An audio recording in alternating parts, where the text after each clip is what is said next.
bienvenue dans cette nouvelle vidéo. En fait, c'est ma seconde vidéo. Alors, je vais parler en français cette fois-ci du fait que bon, c'est ma langue maternelle et puis j'ai fait quelques recherches concernant la zone de confort. Je les ai faites en français, donc je vais me communiquer en français, d'accord?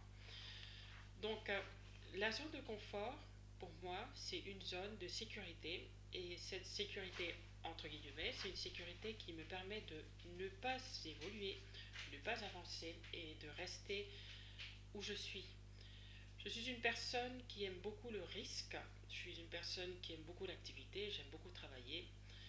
Et si vous avez écouté ma vidéo que j'avais lancée en français, je vous avais parlé d'une faillite que j'avais faite lors de la la crise de l'an 2007. Et cette faillite avait fait en sorte que j'ai une certaine peur de re-entreprendre. Ce qui a fait en sorte que je me suis mise à travailler dans des boîtes, à travailler pour des tiers, à faire des traces pour des tiers, et à être sous le couvert de patrons, patronnes, et de suivre exactement ce qu'ils me demandaient de faire, quoi. Par contre, je ne me suis pas sentie du tout évoluer, j'ai pas remarqué que j'apprenais de nouvelles choses. Il est vrai qu'on apprend toujours quelque chose, mais c'est pas comme quand tu es ton propre boss et tu bosses à ton compte. Il faut constamment que tu évolues, que tu fasses des recherches, que tu planifies, que tu aies des initiatives, que tu t'engages. Et voilà, c'est mon caractère. Donc, le fait de rester dans ma zone de confort est une forte et une grosse contrainte à mon caractère. C'est la raison pour laquelle j'ai décidé de sortir de cette zone. Donc, le premier pas que j'ai donné pour sortir de ma zone de confort, c'était de lancer ma première vidéo. Il est vrai que j'étais dubitatif pendant un certain temps, mais là, je me suis sentie vraiment soulagée et je vous conseille tous et toutes de donner le pas, c'est-à-dire de faire tout ce que vous pensez que vous ne pouvez pas faire, même si ça vous fait peur, même s'il n'y a pas de... On voit un précipice, on ne sait pas si on va bien tomber, il faut se lancer. Hein, parce que le fait de se lancer, ça vous permettra d'avoir de sentir l'avant et l'après, et ça vous donnera plus de force. Donc je suis dans ce moment-là, je me suis lancée, j'ai fait ma première vidéo, et là ce que je fais, c'est de sortir de ma zone de confort. J'entreprends certaines tâches personnelles et professionnelles qui vont me permettre d'aller de l'avant. J'essaie de sortir de mes habitudes, j'essaie de voir ce qui me fait peur, d'analyser ce qui me fait peur et de détourner cette peur, non pas en l'évitant et en la classant, mais en la découpant et en essayant de la comprendre, de l'analyser et de la dévancer. D'autre part, je cherche aussi à sortir de mes routines, je cherche aussi à avoir de nouvelles activités. Tous les jours, il faut absolument que je fasse un changement. Alors il y a des activités de base. Dans ma première vidéo, je vous avais raconté qu'effectivement, euh, il y a l'émotionnel, il y a le spirituel, il y a le mental, il y a le physique, il y a le cerveau. J'essaie de travailler tout ça, mais je vais aussi faire tout ce que je n'avais pas l'habitude de faire en premier, surtout pour ne plus procrastiner et pour apprendre à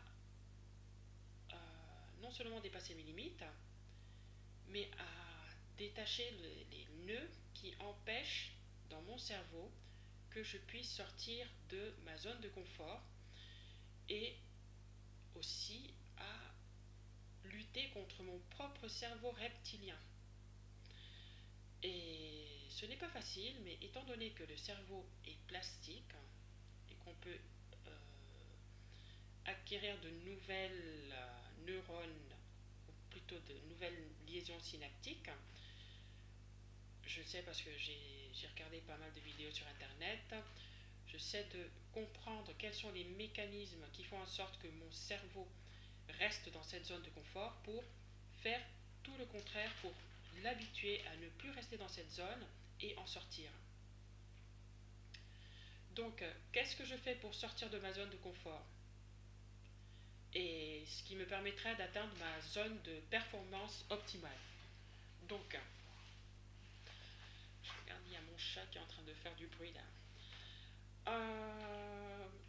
Il faut que je passe par la zone d'apprentissage. Et pour cela, j'écoute pas mal de coachs sur internet et j'applique pas mal de méthodes, parmi lesquelles je romps mes habitudes et je découvre de nouvelles opportunités. Ce qui me permettra d'avoir une vision efficace de moi-même, de mon environnement et surtout de définir des objectifs clairs et nets. Ensuite, il faut que je sois plus forte qu'avant pour lutter face aux imprévus. À un moment donné, quand j'étais dans la zone de peur, j'avais vraiment peur de lutter contre les imprévus, surtout quand je n'avais pas planifié, je ne m'y attendais pas. Et là, dans ma tête, je me suis dit, bon, quitte que quitte, quoi qu'il en soit, s'il y a une situation qui arrive et tu n'étais pas prête pour cela, tu es largement capable de faire face parce que tu es largement capable de le faire et tu as tous les outils intérieurs pour le faire. Donc voilà, c'est ce que je me répète dans ma tête et c'est ce que je fais aussi. Et je me sens revenir et je me sens renaître parce que j'ai toujours été comme ça, une personne qui aime provoquer des imprévus et prendre des risques. Comme ça, mon cerveau accepte plus facilement le changement et ce n'est pas lui qui me contrôle, mais c'est moi-même qui contrôle en quelque sorte la situation de peur qu'il me lance. Ensuite, je tiens aussi à éliminer les blocages psychologiques, les doutes qui fragilisent mes projets personnels et professionnels. Par exemple, quand on me dit il faut que tu fasses ça, ou plutôt ne fais pas ça parce que ce n'est pas le moment, il y a une crise, etc. etc. Je n'écoute pas et j'essaie plutôt de comprendre que cette personne, peut-être qu'elle a peur, et je ne veux pas m'engager ou m'entourer ou faire en sorte que des personnes qui ont peur puissent se rapprocher de moi. Donc ça c'était pour une première partie, je reviendrai dans une seconde vidéo. Merci, vous pouvez liker et s'abonner à ma chaîne. Très bonne journée, au revoir.